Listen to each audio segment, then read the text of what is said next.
Hey, my friends, this is the art of prepping. Knowing what you're buying before you buy is a big deal. I mean, you can save a lot of headaches if you kind of have some type of hands-on experience with the stuff before you make the purchase, instead of just going into it blindly. A lot of people buy things online that they've never handled before, and they get it in the mail and they're like, oh my gosh, this thing is really small. Or sometimes they say it's really large. I cannot believe this is just totally different than I thought. And so just make sure if you do buy things online instead of in stores that you have a good return policy so you can return it back, because if it's not usable, there's no reason to have it or keep it. So I have a short list here of some things just to consider to try on first, or to have some type of experience with before you purchase. The first is headwear. I have a slightly larger head than average, and some of the one-size-fits-all hats don't work with me. And so I can tell you that there's really nothing much more uncomfortable than a really tight hat. And so for me, I need to try on all my headwear. Eyewear. The same thing. My head's a little bit wide, and a lot of sunglasses, they don't work. They just don't feel comfortable at all. And some people have different shapes of their nose, their cheek line, all kinds of things. I mean, some people just have ears that are a lot higher than others. I mean, it's amazing what's out there. But people are different than each other.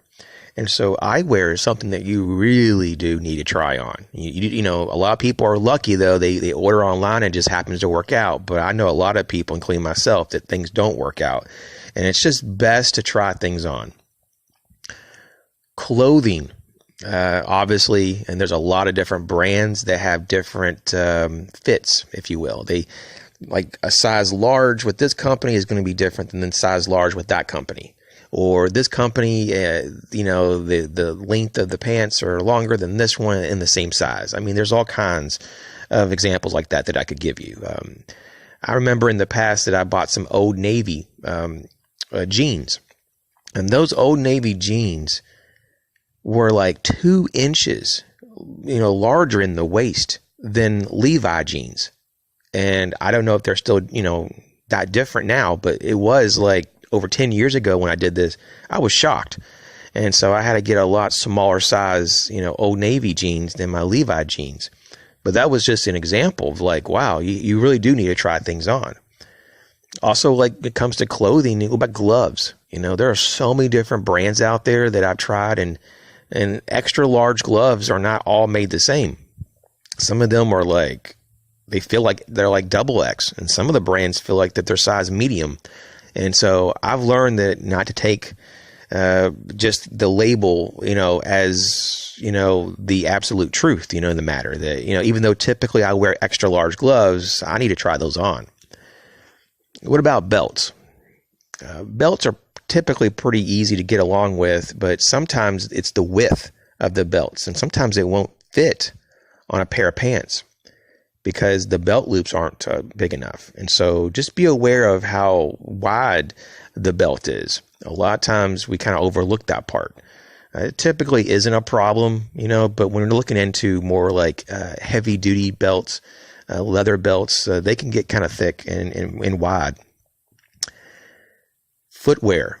And this is definitely something that you have to be aware of. I used to work in a shoe store when I was going through college, and I can tell you for a fact that different brands have different sizing. And even though it might say size 12, nope. Size 12 could be the same as a size 13 in another brand, or vice versa. I mean, I have seen some brands swing as much as 3 sizes different.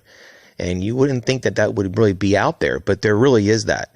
And when it comes to like running shoes and all-terrain shoes, like cross-country shoes, they tend to be a little bit more similar. I've noticed that. But you have some brands that the shoes are more narrow.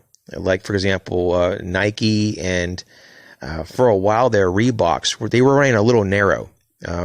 And this is a number of years ago, of course. But when I was in the shoe store, we had, certain brands that would run just, smaller or more narrow than others. And I know that New Balance, they were a little bit wider in the toe box than some other brands for sure. And so just be aware of how things fit. That's one of the worst things too, is when your toes are all crunched up, or your foot is all, wrapped up in this tight shoe. It's not a very comfortable thing.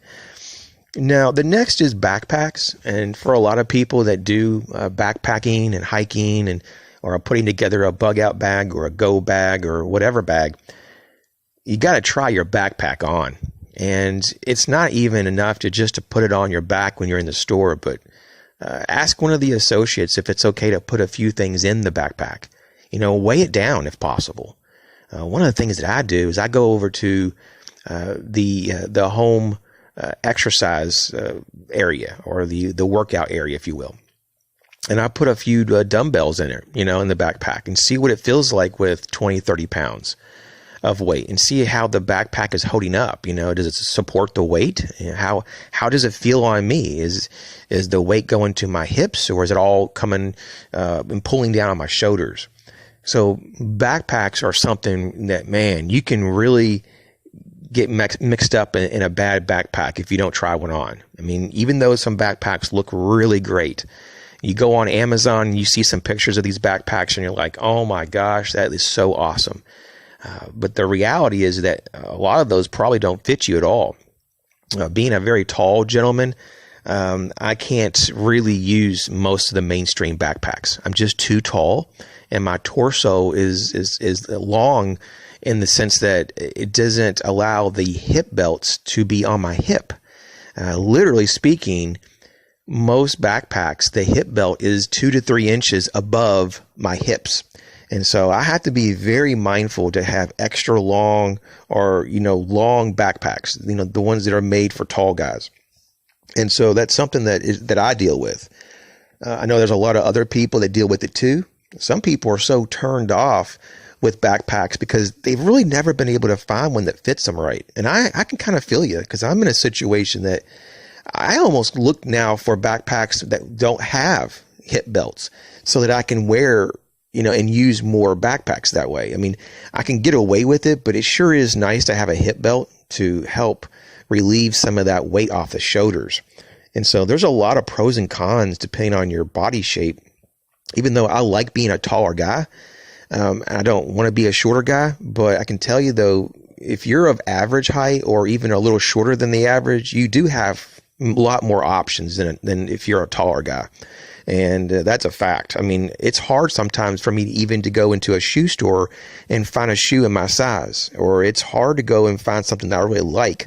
If I do find some shoes that are in my size, they're always some kind of goofy looking color, and I just don't go with that. So the next example is tents. And as you can imagine, I've had some experience buying tents. Sometimes they were just on sale and I'm like, cool, I'll try it out. Because you really can't just set up a tent in the store. They don't allow you to do that, at least in the stores that I've asked. And so I've had tents that when I set it up, guess what? I don't even fit in the tent. And it says it's for an adult. And you have to be really aware also of some of the minimalistic tents. They can be very short. They're made for very, very average size people, not someone that's tall. And I've actually had a tent that my feet and part of my legs were sticking out, the entrance, about a foot out. And I was up against the very back of the tent too, and I had about a foot more than I needed. And so to actually get my entire body in there, I had to kind of roll myself up a little bit, squish my legs up, pull my legs up. And it was very uncomfortable, not recommended. So make sure that you read the dimensions very carefully on your backpacks and your tents. And try to try them out before you buy them. And with the tent, for example, instead of buying one just randomly, maybe you have a friend that has a tent and you get to try it out. Ask them if you can try it out. Or maybe they have a backpack as well. Can I try it out before I get one? So that it's going to be usable. Ponchos. The same thing has happened with me with ponchos. I've gotten ponchos before that I put them on and I'm like, this must be made for kids. But it wasn't. It was an adult size poncho, but it came down to about my waist. And so I had to find some extra long, extra tall ponchos. And they came down to my knees. And that's doable. I can work with that. But just be mindful that there's ponchos out there that are of all different sizes and materials. And you don't want something that's going to rip easy and something that's not going to cover the majority of your body. The next example is hand tools. Now, we all have different size hands, and we all have different preferences of materials for the handle grip and all these things, right? And so when it comes to like your axe or your hatchet or your multi-tool, your pocket knife, your fixed blade, even, you know, the grip on your firearms, your walking stick even, you kind of have to know what is, you know, the dimensions that work best for you. What is the contour that works best for you? There's so many times that I see a pocket knife online and I'm like, oh my gosh, that's really handsome looking. And then you get it and it's like, it's handsome, but man, it's like really not fitting your hand, you know, like the last inch of your hand is like falling off the edge of the handle. And you're like, man, that's not very supportive. I've had that happen a lot of times, even with fixed blades, that the handle is just not long enough. It's rare that the handle is too long for me, but for me, it's just they don't make them long enough.